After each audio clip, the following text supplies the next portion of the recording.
दोस्तों जैसे कि देख रहे हो अभी इतना सारा भीड़ है। अभी हम लोग जा रहे हैं अभिषेक बनर्जी को देखने के लिए, तो चलो चलते हैं।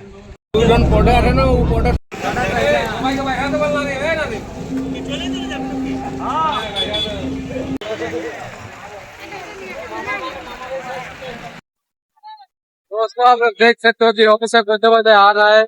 आपको दिखाते हैं कि अभिषेक बंदोबस्त दोस्तों देख रहे हो आप, हेलीकॉप्टर से आ रहा है अभिषेक बनर्जी।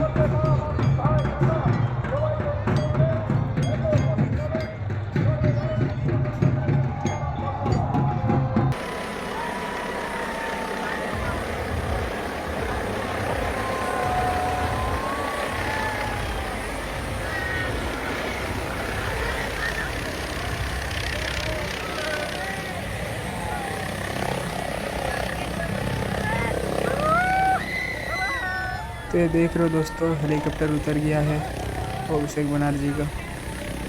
अभी अभिषेक बनर्जी एंट्री मारेगा पूरा फुल स्टाइल के साथ में।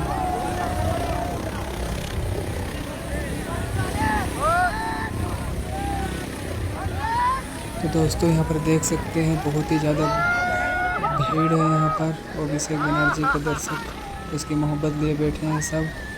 और मेरा लाइफ का सबसे फर्स्ट टाइम है अभिषेक बनर्जी को सामने से देखेंगे। तो देखते हैं, चलो सामने से कैसे एंट्री मारता है और उसका स्पीच कैसे हो देता है।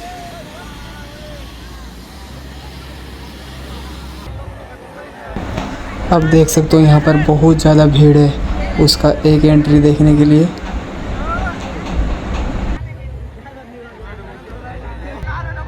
तो भाई एंट्री होने वाली है, एंट्री हो चुकी है। एंट्री बहुत ही बेहतरीन हो चुकी है। ये देख रहे हो आप अभिषेक बनर्जी को, बहुत ही अच्छा परफॉर्मेंस के साथ में एंट्री मार चुका है। तो अभी अभिषेक बनर्जी जा रहा है स्टेज में, तो चलो स्टेज में देखते हैं।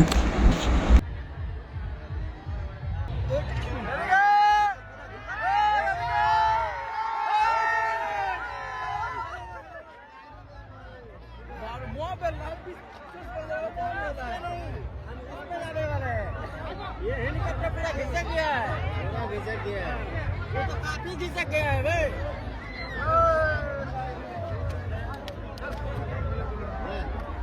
चलो चलो चलो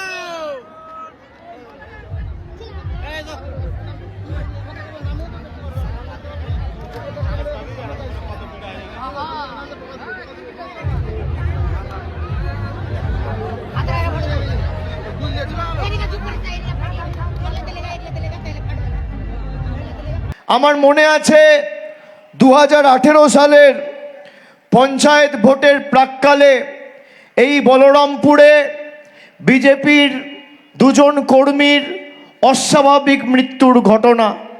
একজনের নাম ছিল ত্রিলোচন মাহাতো, একজনের নাম ছিল দুলাল কুমার। তাই তো ঠিক বলছি তো?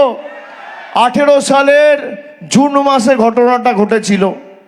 অস্বাভাবিক মৃত্যুকে কেন্দ্র করে বিজেপি আবার সেই নির্লজ্জ রাজনীতি করে বলরামপুরের মাটিকে অশান্ত করতে নেমেছিল। 2019-এ বিজেপি জিতেছে, 2021-এ বলরামপুরে বিজেপি জিতেছে অত্যন্ত কম ব্যবধানে, 450 ভোটে শান্তিরাম মাহাতো এখান থেকে পরাজিত হয়েছিল।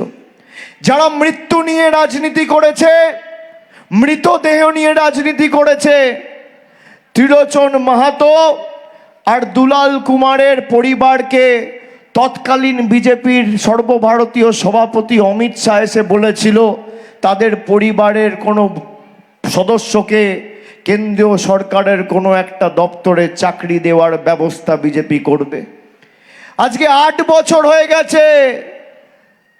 ত্রিলোচন মাহাতোর ভাই বা দুলাল কুমারের ভাই যদি বিজেপির কোনো নেতাকে ফোন করে, বিবেক মাহাতো যদি জ্যোতির্ময় মাহাতোকে ফোন করে একবার কথা বলতে চায়, জ্যোতির্ময় মাহাতো ফোনটুকুও তোলে না। এই হচ্ছে বিজেপির আসল চেহারা। 8 বছর পর যারা, এরপর আসি পুরুলিয়া এক্সপ্রেস। হাওড়া থেকে বিকেলে ছাড়ে আর রাত্রির 10টা 20-তে পুরুলিয়ায় ঢোকার কথা। পুরুলিয়া এক্সপ্রেস গত 18 তারিখ ঢুকেছে 12:34, অর্থাৎ 2 ঘন্টা 20 মিনিট লেট। আর গতকাল রাত্রে ঢুকেছে রাত 1:43, অর্থাৎ 3 ঘন্টার বেশি লেট।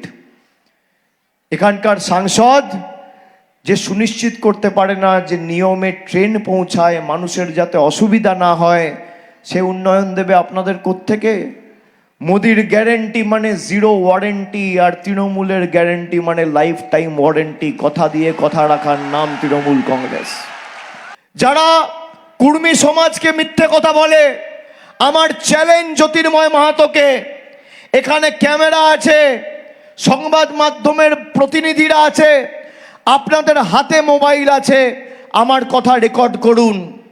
মমতা বন্দ্যোপাধ্যায় সরকার আজ থেকে 3 মাস আগে, আজকের তারিখ হচ্ছে 20 এপ্রিল, আজ থেকে 2 মাস আগে 19 ফেব্রুয়ারি সরাসরি রাজ্য সরকারের তরফ থেকে কেন্দ্র সরকারকে চিঠি লিখে বলেছিল কুড়মালি ভাষাকে 8ম তপশিলে অন্তর্ভুক্ত করতে। আজকে 2 মাস হয়ে গেল, নরেন্দ্র মোদীর সরকার, অমিত শাহ সরকার আর জ্যোতির্ময় সিং মাহাতোদের সরকার কিচ্ছু করেনি। আমি আগের বার পুরুলিয়া এসেছিলাম, কপি দেখিয়ে গেছি। যারা বলেছিল আমরা কুর্মী ভাইদের জন্য লড়াই করছি, বিজেপির কাজই হচ্ছে কুর্মী আদিবাসীদের মধ্যে ঝগড়া লাগানো আর ধর্মে ধর্মে বিভেদ করে নিজেদের রাজনৈতিক স্বার্থ চরিতার্থ করা।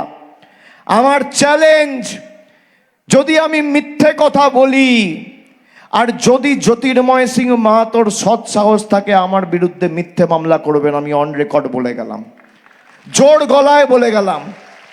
মমতা ব্যানার্জির সরকার 19 ফেব্রুয়ারি কুড়মালি ভাষাকে 8ম তপশিলিতে অন্তর্ভুক্ত করার জন্য কেন্দ্রের স্বরাষ্ট্র সচিবকে রাজ্যের মুখ্য সচিব চিঠি লিখে পাঠিয়েছে। 2 মাস হয়ে গেছে, কোনো ব্যবস্থা নেয়নি। এই হচ্ছে বিজেপির আসল চেহারা। আর আমাদের সরকার, মমতা ব্যানার্জির সরকার 11 থেকে 26 এই পুরুলিয়ার জন্য কি করেছে? যদি ল্যাজে গোবরে করে ভোকাট্টা করে মাঠের বাইরে না বার করতে পারি, আমার নাম অভিষেক বন্দ্যোপাধ্যায় নয়। চ্যালেঞ্জ, ক্ষমতা আছে, এখানে অন রেকর্ড বলে যাচ্ছি যে রিপোর্ট কার্ড নিয়ে এসো। একদিকে জ্যোতির্ময় সিং মাহাতো অমিত শাহ থাকবে, আর একদিকে শান্তিরাম মাহাতো অভিষেক বন্দ্যোপাধ্যায় থাকবে। আমি আমার রিপোর্ট কার্ড নিয়ে যাব, তুমি তোমার রিপোর্ট কার্ড নিয়ে আসো। যারা কুর্মী ভাইদের আবেগ নিয়ে ছেলে খেলা করেছে, দিল্লিতে তাদের স্বার্থ নিয়ে লড়াই করতে গিয়ে নিজের ছেলেকে প্রার্থী করে দিয়েছে এখানে, তাকে মানুষ কোনো দিন ক্ষমা করবে না, কোনো দিন ক্ষমা করবে না। যারা আদিবাসী কুর্মী ভাইদের মধ্যে লড়াই লাগাচ্ছে আর বলছে অভিন্ন দেওয়ানি বিধি নিয়ে আসবো, আজ থেকে 7 দিন আগে অমিত শাহ বলেছে, যারা আপনার অধিকার কেড়ে নিতে চায়, দেখছেন তো স্বাধীনতার 79 বছর পরেও লাইনে দাঁড়িয়ে আপনাকে প্রমাণ করতে হচ্ছে আপনি এই দেশের ভোটার। আচ্ছা, আমরা যদি অবৈধ হই, তাহলে পুরুলিয়ার সাংসদ যাকে 2024 সালে মানুষ ভোট দিয়েছিল সেই অবৈধ। সে যদি অবৈধ, তার হাত ধরে প্রধানমন্ত্রী নির্বাচিত হয়েছে নরেন্দ্র মোদী অবৈধ। তাহলে পুরুলিয়ার ভোটার যদি অবৈধ হয়, তাহলে জ্যোতির্ময় সিং মাহাতো অবৈধ হবে না কেন? উত্তর আছে? উত্তর নেই। এরা ধর্মের ভিত্তিতে রাজনীতি করে। যারা ধর্মের ভিত্তিতে জয় শ্রীরাম বলে রাজনীতি করে, তাদেরকে আমি বলবো তৃণমূলে শান্তিও আছে, রামও আছে। শান্তিরাম মাহাতো, তাকে আগামী দিন 23 এপ্রিল মাথা উঁচু করে, আর তো 4 দিন, 20, 21, 22, 23, মাথা উঁচু করে আপনারা ভোট দেবেন 23 তারিখ। আর মাথা নিচু করে পুরুলিয়ার জন্য, বলরামপুরের জন্য তৃণমূল সরকার 5 বছর কাজ করবে, আমি কথা দিয়ে যাচ্ছি। লাইনে দাঁড়িয়ে ভোটটা দিতে হবে। গরম বেশি পড়লেও, কষ্ট হলেও, এই আজকে এত গরমের মধ্যে আপনারা এসছেন, আমি মায়েদের প্রণাম জানাই। কষ্ট হলেও, ঝড় জল বৃষ্টি হলেও 23 তারিখ লাইনে দাঁড়িয়ে এমনভাবে জবাব দিতে হবে, 4 তারিখ ভোট বাক্স খুলবে, জ্যোতির্ময় মাহাতোরা যেন চোখে পদ্ম ফুলের জায়গায় সর্ষে ফুল দেখে, সবাইকে সুনিশ্চিত করতে হবে। আর বলরামপুরে যে কথাগুলো আমরা দিয়ে গেলাম, যে প্রতিশ্রুতিগুলো আমরা দিয়ে গেলাম, আমরা তো আমার রিপোর্ট কার্ড কজন লক্ষ্মীর ভাণ্ডার পেয়েছে, কজন বাড়ি পেয়েছে, কজন কৃষক বন্ধু পেয়েছে, কত টাকার ক কিলোমিটার রাস্তাশ্রীতে রাস্তা হয়েছে, সার্বিক কি পরিকাঠামোগত উন্নয়ন হয়েছে, আমি সব মানুষের কাছে বলে দিয়ে গেলাম। মানুষ জানে যে মানুষের পাশে কে রয়েছে, প্রকৃত বন্ধুকে আর আসল শত্রুকে। তাই শত্রুকে নয়, এবার বন্ধুকে নির্বাচিত করুন। এরা আপনার ভোটে নির্বাচিত হয়ে আপনার অধিকারের টাকা আটকেছে, তাই বিজেপিকে এমনভাবে জবাব দিন, এই ভোট খালি তৃণমূলকে জেতানোর ভোট নয়, এটা প্রতিবাদের ভোট, প্রতিরোধের ভোট, প্রতিশোধের ভোট। 50,000-এর বেশি আমার আবেদন থাকবে আপনাদের কাছে, বাকি মার্জিন আপনারা ঠিক করবেন। গণতন্ত্রে গণদেবতাই সর্বে সর্বা, সব কিছু আপনাদের কাছে ছেড়ে দিয়ে গেলাম। কিন্তু শান্তিদা এখনো যেভাবে এ প্রান্ত থেকে ও প্রান্ত সব কিছু ছেড়ে দিয়ে নিজের জীবনের সব দিয়ে নিজেকে উৎসর্গকৃত করে মানুষের জন্য কাজে নিয়োজিত করেছে, এরম জনপ্রতিনিধি পুরুলিয়া আগেও পাইনি, আগামী 50 বছরেও পাবে না। আমি তাই আপনাদের আরেকবার ধন্যবাদ, কৃতজ্ঞতা, প্রণাম জানিয়ে, শুভেচ্ছা জানিয়ে, জোহার জানিয়ে, আমার অভিনন্দন জানিয়ে আমার বক্তব্য শেষ করলাম। সকলে ভালো থাকবেন, সুস্থ থাকবেন। জয় হিন্দ, বন্দে মাতরম, জয় বাংলা।